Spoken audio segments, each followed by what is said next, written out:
Hello everyone, it's Catherine here from Inky Finger Cat. I'm back with another Christmas in July project. Now, I've kept in this top bit because I thought I'd just show you. When I've got no crafting mojo, what I do is I tip out the scrap stuff and I die cut. And I watch something on YouTube or I listen to the radio or music or whatever, and I just die cut loads of stuff. So I am absolutely not going to make you watch all of me die cutting all of these scraps, but I just thought I'd tell you that that's what I do. And usually by the end of it, I've come up with an idea of what I want to make. I'd grabbed these particular dies. This is the Joy dies from the Peace and Joy bundle. Quite old now, because the previous card, I'd really struggled with what to do. So I thought, right, I'm going to just die cut loads of them and just do them in Christmassy colours that I might think about using at some point. So you can see here, I die cut loads and loads and loads and loads and loads. Got rid of most of my scraps. Didn't die cut anything that wasn't Christmassy coloured or something that I couldn't imagine being Christmassy coloured. But you can see I've got loads and loads of both the lowest level, the smallest level, which is the ones on the white sheet, and then the next level up. This is a 3-layer die, but the third layer is just a bit too big and bulky, and I'm not really fond of it anymore. So I didn't die cut any of those. And then the next thing to do is to just sit and glue them together again. Relaxing, easy.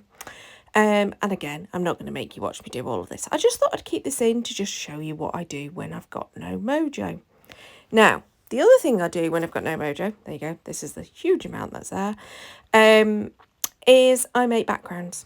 So this is a pile of ready-made backgrounds, and I am just going through and thinking, any of these saying Christmas to me, and I'm thinking I could use them to do Christmas cards, and I go through, I find 3, and I end up using that final one for today's card. And then all these that I've die cut, I'm going to plop them into a little pouch, and then they're ready to go. That's what I do.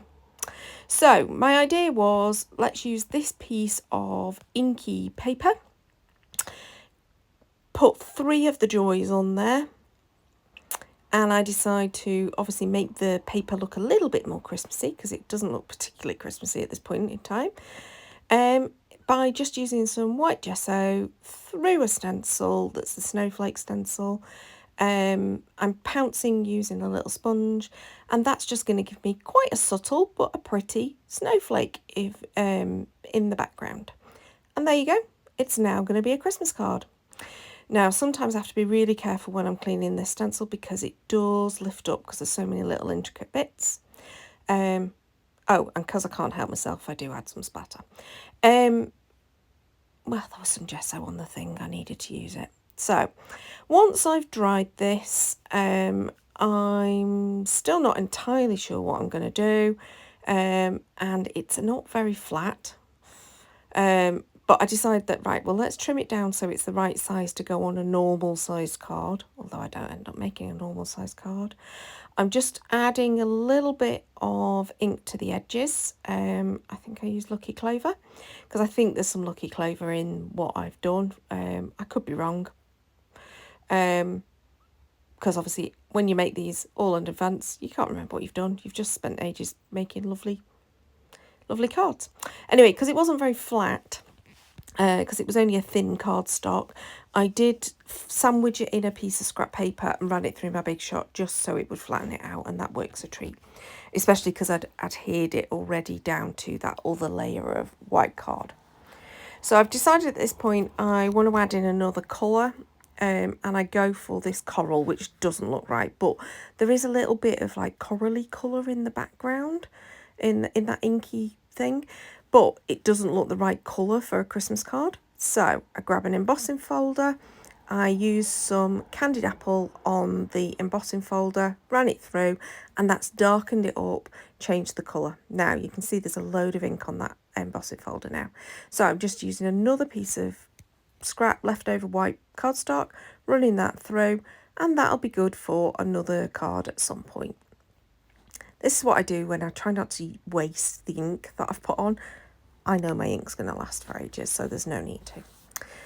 just to try and reduce the mess that I might make, because I've already got ink all over my fingers by this point, but just to try and reduce it, I do dry it off a little bit. And now it's a simple case of me adding on these 3 joys. Now, do I like this card at the end of it? I do, but I'm not 100% happy with it. If I'm perfectly honest, this was still me getting out of my little rut of, I'm not really sure what I'm doing, and making things. And at this point, I'm really struggling to find out which card blank I'm even going to put it on. And I end up going for a 5x7 card and just blonking it on there, and that works fine.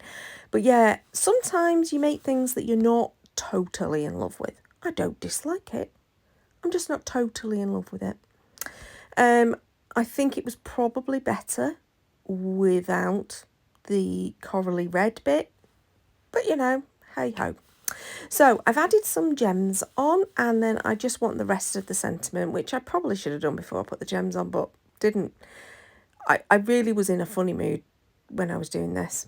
So I grabbed an Altenew set, because I didn't really want the small sentiments that were in the Peace and Joy stamp set, and just said from our house to yours, and decided it was done.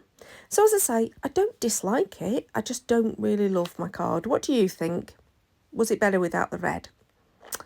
Or was it just not the right background to choose? Who knows? Please do leave me a comment below to let me know your thoughts. Please subscribe if you want to see more, and hit the notification bell. But until next time, bye bye.